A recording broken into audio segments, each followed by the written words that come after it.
Hello everybody and welcome back to my channel. My name is Alison, the online piano and the online violin tutor. So this video is going to be following on from the series of videos that I've been doing recently where I am talking about 3 common mistakes, problems, issues, whatever you guys might be going through on the violin. So before I go into the video, I just wanted to talk to you all and let you all know that I have a 1 to 30 violin course, which is these books actually behind me.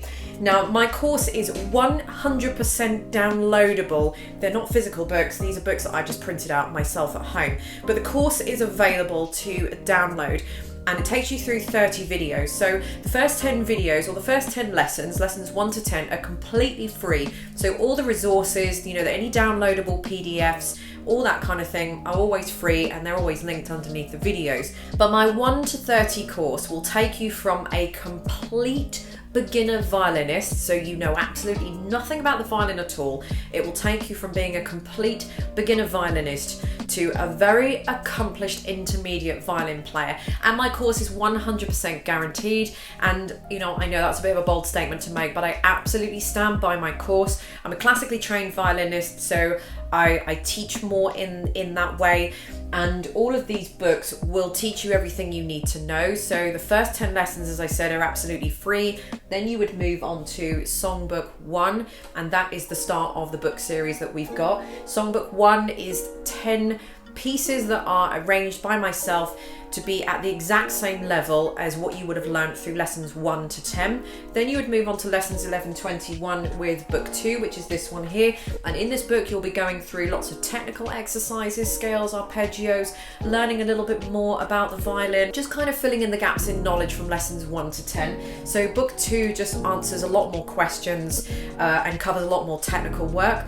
Once you've got to lesson 20, you'll then go to Songbook 2. Songbook 2 is 10 more pieces that have been arranged at the same level as lessons 1 to 10 and now 11 to 20, so kind of book 1 and then covering book 2 as well. Once you've done that, you'll move on to book 3, which is a lot more technical stuff, so you're going into a higher position on the violin, you're learning a lot more of the complicated stuff, so a lot more bowing techniques, just kind of adding in the sort of more final touches to really finesse the playing at that point. And then after you've got to lesson 30, there is a songbook, which is this one here, with 10 pieces, 10 violin pieces that have been arranged by myself that are at the level of everything that we will have done so far. Once you finish the course, that will leave you at an accomplished intermediate player. So that course is available to be downloaded, purchased and downloaded from my online shop, and I'll put a link to that coming up underneath. And then secondly, I wanted to tell you all about Patreon. I know a lot of you don't even know I have a Patreon site. Now, I've got a Patreon page where those of you, if you don't know what Patreon is, basically you just pledge on a monthly basis. Depending on how much you pledge will depend on what kind of benefits you get. So you pledge monthly, you get access to those benefits. You can cancel your pledge at any time. There's no kind of catches with it. It's completely up to you. But if you are just the first level tier and you're pledging on the first level, you will get access to hundreds, and I mean hundreds of sheets of music. I think last I checked, we're probably looking at around about, I think nearly 800 sheets of music that have been arranged, violin sheets of music. There's some piano in there as well, actually. There's a good couple hundred piano pieces, but these are all pieces, violin pieces that I have arranged over pretty much my entire career of being on YouTube, which is since 2011. So yeah, next year we're coming up to 10 years. So it's a culmination of all the pieces that I've ever arranged that you will have access to on Patreon for just a few dollars a month. And like I say, it's up to you if you want to, how many months you want to pledge at a time. But there's no other platform, there's no other place online that you can go to that you can get access to that much specifically arranged sheet music. So I'll put the links to my book course behind me and the Patreon underneath. So getting on with the video, the 3 mistakes, problems, issues that you guys mostly have in no particular order. Now the first one is bowing in the wrong place. So a lot of people will say that their tone doesn't sound very good, their violin doesn't sound very good, it sounds really scratchy, just what is wrong with the sound of their violin? And obviously I can't see what the problem is, so I can't quite see what people are doing. So all I can do is just kind of offer up a few suggestions and see if one of those is right. But the reason why some people might be a little bit scratchy, or the reason why the tone doesn't sound true or full or nice, could be that you are bowing in the wrong place. So a lot of people like to bow all the way on the fingerboard here, which is not right.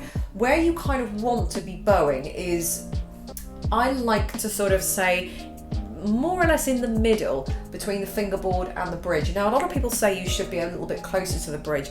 I don't really, I always do things a little bit differently to everyone else, but I don't like bowing too close to the bridge because I just think it puts my teeth on edge, really. I don't really like the sound of it. But I think there are times when you bow close to the bridge, and also, you know, there are times when you're going to be bowing close to the fingerboard as well. But generically, and as a beginner, and the majority of the time, you're going to want to sort of be bowing more or less in the middle, maybe even just slightly towards the fingerboard.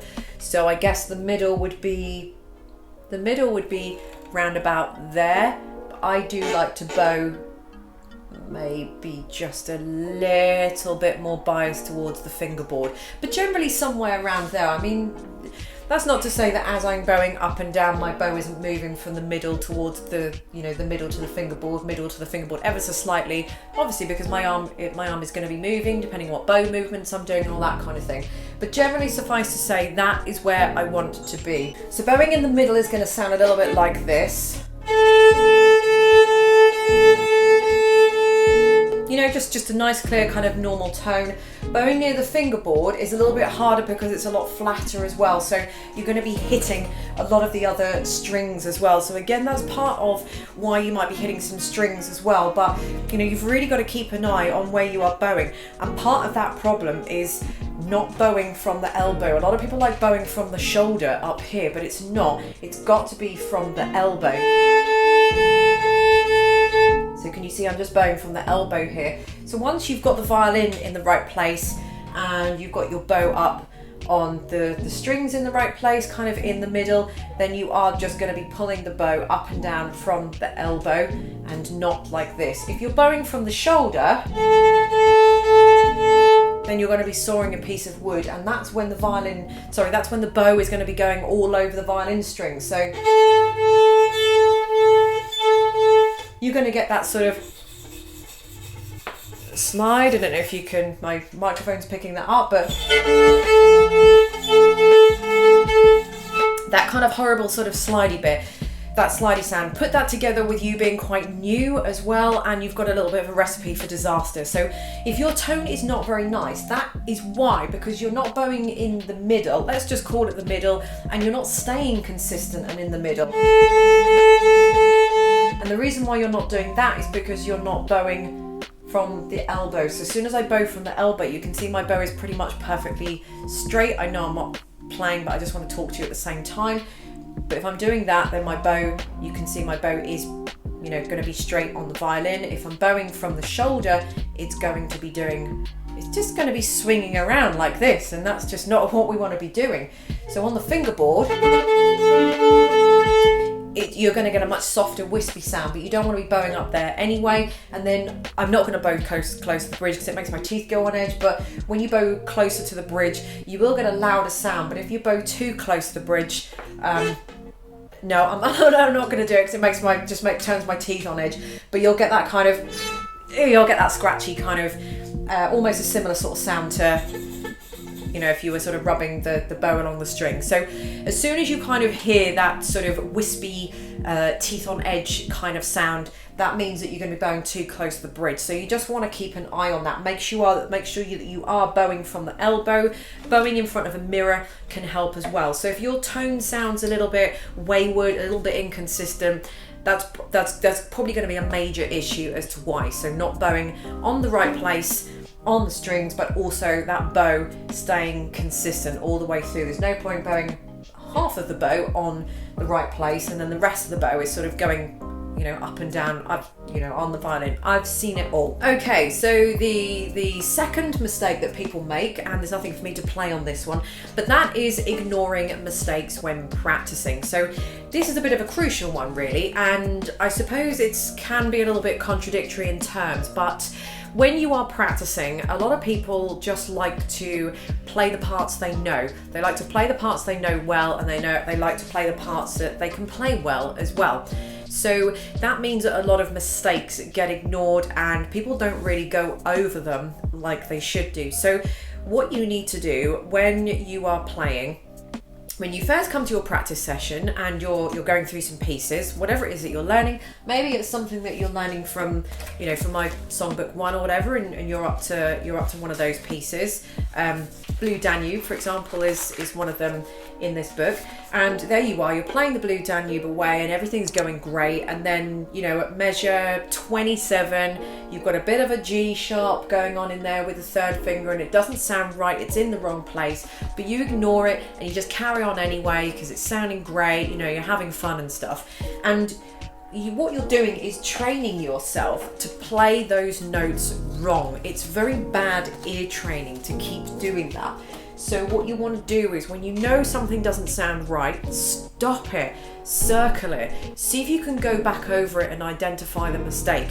And I will admit, this is where it does get a little bit hard when you're self-teaching, because you have to self-teach yourself, don't you? So you don't have anybody there like me, for example, saying that doesn't sound right, do it like this, do it like that. You have to try and catch yourself in those mistakes. But an easy way of doing that is to just record on your phone or something. You don't even have to record the video, just record the sound, play it through a couple of times, and then listen to yourself playing it back with the sheet music in front of you so you can follow it through. And anything that sounds a bit dodgy, doesn't sound quite right, some of the notes are wrong, whatever it is, just circle it in the music and then you'll know where to go back to. So that's basically my role when I'm teaching my students. They'll play something through, and as soon as they've hit something that sounds a bit dodgy or something they're not doing right or something blatantly incorrect, I'll just circle it with a pencil. They'll just be carrying on anyway. If they've made another mistake, I'll circle that. And then once they've got to the end of the piece, we'll go back over the circles and I'll tell them what the problem was. Then we'll work through it. I'll get them to go over it a few times, whatever it is to solve the problem, and then they will go away and be practicing those things for the following week so that they've got rid of those mistakes, and then we'll move on to the next part of their playing in that piece. Okay, so the third kind of issue, I would say, in this one is when people have no sound coming from their bow. Now, this is just a very, very simple one, and it is just purely for the fact that they don't have enough rosin on their bow. So if you've got a brand new violin, you've got a brand new bow, and you've just ripped it all out of the box and you're dying to get on with it, first thing you do is put the violin up, tighten the bow hairs, and start playing, don't you? But of course there's no sound coming out of the violin. So the first thing you need to do is apply rosin. I've got a video on how to rosin the bow, so I'll link that underneath this video. But you'll need to apply some rosin. The one that I like is Sartori rosin. I will link that underneath as well if you want to have a look. But this is the rosin I use, and you just need to apply rosin on the bow. I think the problem is that when students have, or when players have a new bow, there's no rosin on the bow. And usually they're student quality violins as well. And the bow hair is quite cheap and it's quite poor synthetic. So that just means it can take a little bit of a while to get the rosin onto the bow. So you just have to keep rosining the bow. There is kind of no way around that really. So if you think you've rosined the bow and then you go to play and you're still not getting, a very nice full, rich tone, then just go back and apply a little bit more rosin. You can always reapply rosin, but it's very difficult to take that rosin away. The only way to take rosin away once you've applied it is just to play it off. So just keep playing, you'll lose all the rosin on the violin, so just keep wiping it with just like a dry cloth, nothing on it or anything like that. So keep wiping the rosin away and just don't apply rosin until you sort of feel that's kind of fading away and it's gone. But the reason why you're not getting a nice decent sound or any sound from the bow is just purely because you need to apply rosin. So thank you very much. Just a nice kind of little quick, simple video, just 3 completely random tips that sometimes I think it is just better for me to just address them in the video. I do reply to all comments that I get where people have asked a question, but in some cases I really do need to just sort of like physically demonstrate them, and that's very difficult to do that in a comment, obviously. So I hope this video has helped you, and all the links will be directly underneath regarding my Patreon page and my book course here, so it's a good one to check out. Thank you for watching, and I will see you in my next video. Bye.